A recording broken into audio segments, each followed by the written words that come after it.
আসসালামু আলাইকুম, welcome to my channel yummy food creation. আমি আজকে আপনাদের সাথে দারুণ মজার কাস্টার্ড বানের রেসিপি শেয়ার করব। এই কাস্টার্ড বান তৈরি করা যেমন সহজ আর খেতেও কিন্তু আলহামদুলিল্লাহ অনেক বেশি মজার। আর আমি আপনাদেরকে চুলা এবং ওভেন দুইভাবেই এই কাস্টার্ড বান তৈরি করে দেখাবো।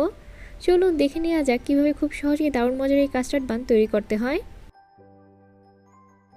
প্রথমেই আমি কাস্টার্ড তৈরি করে নেব। এই জন্য একটা পাত্রে 1 কাপ লিকুইড দুধ নিয়ে নিচ্ছি। এর সাথে 1/4 কাপ দিয়ে দিচ্ছি চিনি, সামান্য পরিমাণে একটু লবণ দিয়ে দিচ্ছি।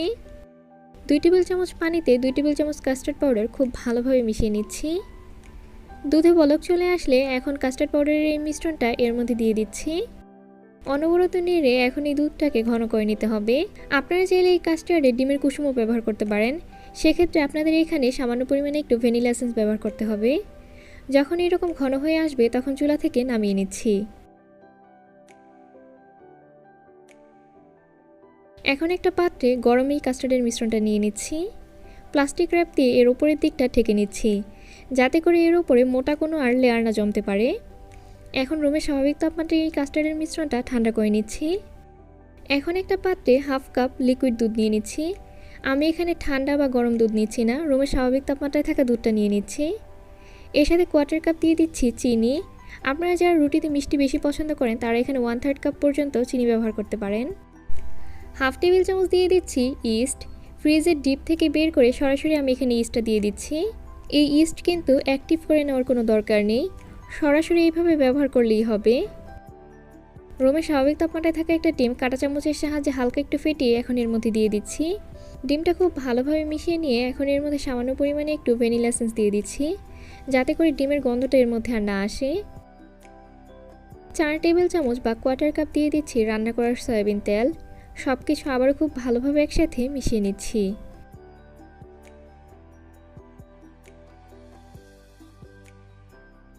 মিশিয়ে নেওয়া হয়ে গেলে এখন এর মধ্যে 2 কাপ ময়দা দিয়ে দেব। প্রথমে এর মধ্যে 1 কাপ ময়দা দিয়ে কাঁটা চামচের সাহায্যে খুব ভালোভাবে একটু মিশিয়ে নিচ্ছি। প্রথমেই কিন্তু হাত দিয়ে মেশাতে যাবেন না, প্রথমে চামচের সাহায্যে একটু মিশিয়ে এরপর হাত ব্যবহার করবেন।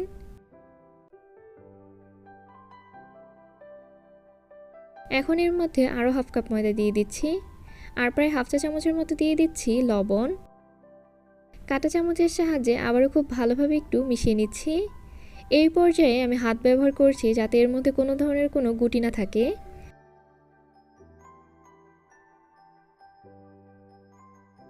বাকি 1/2 কাপ ময়দা আমি হাত দিয়ে মিশাতে মিশাতে ব্যবহার করব। আর এর মধ্যে আমি আরও 2 টেবিল চামচের মতো তেল ব্যবহার করেছি। প্রায় 10 মিনিট ভালোভাবে মথে নেওয়ার পর ডোটা ঠিক এইরকম হয়েছে। এখন এই ডো 1 ঘন্টার জন্য রেস্টে রেখে দেব। আর ডোটা কিন্তু এরকম নরমই হতে হবে। ডো যত নরম হবে কাস্টার্ড বান কিন্তু খেতে ততই ভালো লাগবে। এখন এর উপরের দিকে সামান্য পরিমাণে একটু তেল মেখে নিচ্ছি।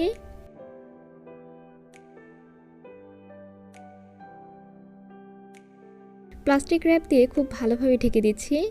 রুমের স্বাভাবিক তাপমাত্রায় রেখে দিচ্ছি 1 ঘন্টার জন্য।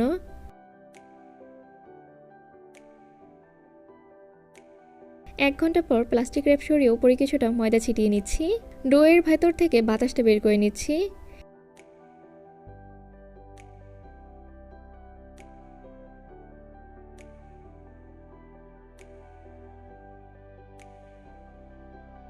এখন এই ডো হাত দিয়ে যতটা সম্ভব বড় করে নিচ্ছি।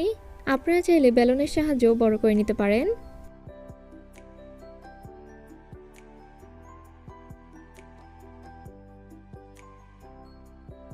কাস্টার্ডের যে মিশ্রণটা তৈরি করে রেখেছিলাম, এখন কাস্টার্ডের এই মিশ্রণটা চামচের সাহায্যে একটু ফেটিয়ে নিচ্ছি।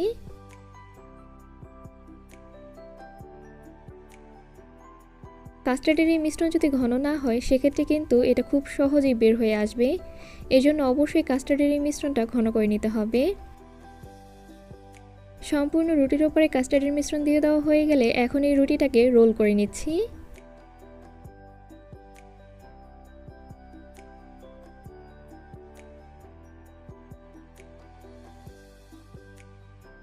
এখন এই রুটিটাকে আমরা সুতার সাহায্যে কেটে নেব।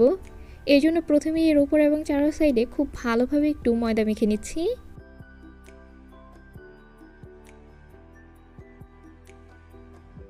সুতার সাহায্যে এখন রোল করে নেওয়া এই ডোটাকে কেটে নিচ্ছি। আপনারা দেখেই নিশ্চয়ই বুঝতে পারছেন আমি এটা কিভাবে কেটে নিচ্ছি। এখন এই ডো 10 মিনিটের জন্য রেস্টে রেখে দিচ্ছি।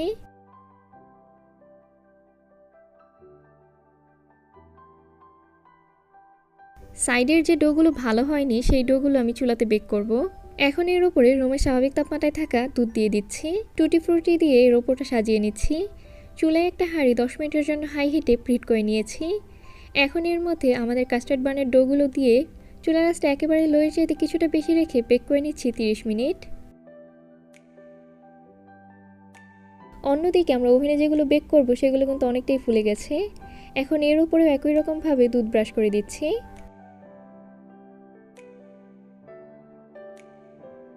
এখন এই বানগুলো টুটি ফ্রুটি দিয়ে সাজিয়ে নিচ্ছি।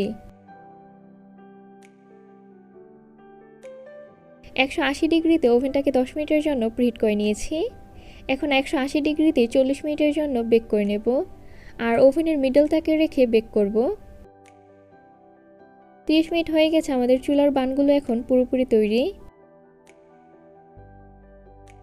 ওভেনে যে বানগুলো তৈরি করেছি সেই বানগুলো ওভেন থেকে বের করে এর উপরে বাটার ব্রাশ করে দিচ্ছি। আপনারা চাইলে এর উপরে অয়েলও ব্রাশ করে নিতে পারেন, সেক্ষেত্রে এই বানগুলো দেখতে আরও বেশি চকচকে লাগবে।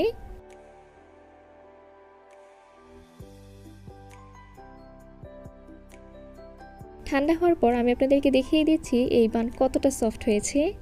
আর এই কাস্টার্ড বান খেতেও কিন্তু আলহামদুলিল্লাহ অনেক বেশি মজার।